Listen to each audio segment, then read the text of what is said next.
Hello बच्चों, स्वागत है मेरे YouTube चैनल पर। आज हम 1 का 3 नंबर क्वेश्चन को सॉल्व करेंगे। इसको बनाने के लिए कह रहा है पूर्ण वर्ग विधि से सॉल्व करना है। ठीक है, तो कैसे बनेगा देखिए। ये देखिए क्वेश्चन रहा आपका 4x² plus 4√3x plus 3 equal to 0। ठीक है, तो सबसे पहला काम क्या करते हैं कि x² का जो गुणांक होता है उसे आप उससे पूरे को आप विभाजित कर देते हैं, यानी डिवाइड कर देते हैं। तो लिखिए 4x² by 4 plus 4√3x by 4 plus 3/4 equal to 0/4, यानी पूरे में दोनों तरफ आप 4 से डिवाइड किए। ठीक है, तो ये 4 से 4 कट गया, यहाँ भी 4 से 4 कट गया। ठीक है, यानी लिखेंगे आप x² प्लस √3x, और ये जो प्लस में इधर जाएगा तो अब पहले लिख लीजिए, एक मिनट, 3/4 इक्वल टू 0। ठीक है, नेक्स्ट स्टेप पे करेंगे। ये प्लस में है, इधर जाएगा तो माइनस हो जाएगा, यानी लिखेंगे x² plus √3x equal to -3/4। ठीक है, अब आपको आगे क्या ध्यान रखना है कि जो x का गुणांक है, ठीक है, लिखिए अब दोनों तरफ 1/2 और x का गुणांक का होल स्क्वायर जोड़ने पर। ठीक है, तो देख लीजिए पहले कि इसका कितना हो रहा है। देखिए 1/2 और x का गुणांक आपका √3 है, इसका स्क्वायर करेंगे तो √3 का स्क्वायर 3 हो जाएगा और 2 का स्क्वायर 4 हो जाएगा। ठीक है, यानी लिखेंगे आप x² प्लस √3x और प्लस 3/4, और ये -3/4, इधर भी आप 3/4 कर देंगे। ठीक है,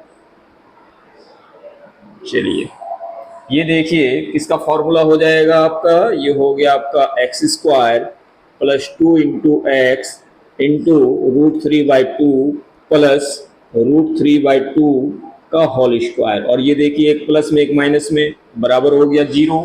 ठीक है, चलिए इसको मिटा दीजिए। देखिए अब इधर लिखिए, ये क्या हो गया आपका x प्लस √3/2 का होल स्क्वायर। ठीक है, ये और बराबर क्या हो गया 0, यानी x प्लस √3/2 स्क्वायर हटाएंगे तो 0 ही होगा, यानी x का वैल्यू कितना हो जाएगा -√3/2, है ना, दो वैल्यू आएगा, यानी x इक्वल टू लिखेंगे -√3/2 -√3/2, तो ये हो गया आपका आंसर। ठीक है, तो ये हुआ आपका पूर्ण वर्ग विधि से बनाने का तरीका। ठीक है, तो चलिए इसको नोट डाउन कर लीजिए और फिर इसका लास्ट जो है 4 नंबर क्वेश्चन देखते हैं 1 का।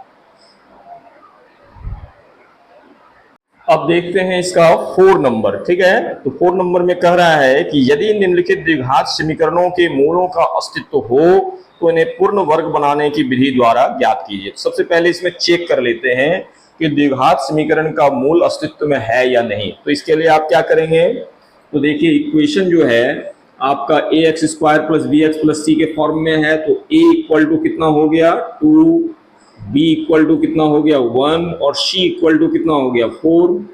ठीक है, चलिए d निकालते हैं। d इक्वल टू क्या होता है b² माइनस 4ac, यानी 1 का स्क्वायर -4 इंटू a का वैल्यू हो गया 2 और c का वैल्यू हो गया 4। 1 का स्क्वायर 1 हो गया, 4 दूनी 8, 8 चौक 32 हो गया, ये हो गया आपका कितना -31। ठीक है, ये d इक्वल टू, अब देखिए कि जब माइनस में आ गया तो इसका मूल जो है वो वास्तविक नहीं होगा। लिखेंगे चूंकि d इज स्मॉलर देन 0, अतः मूल वास्तविक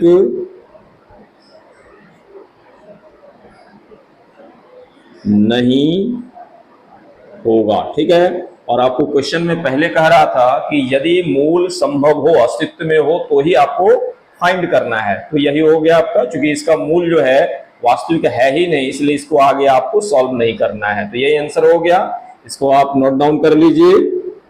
फिर मिलते हैं नेक्स्ट वीडियो में। Thank you.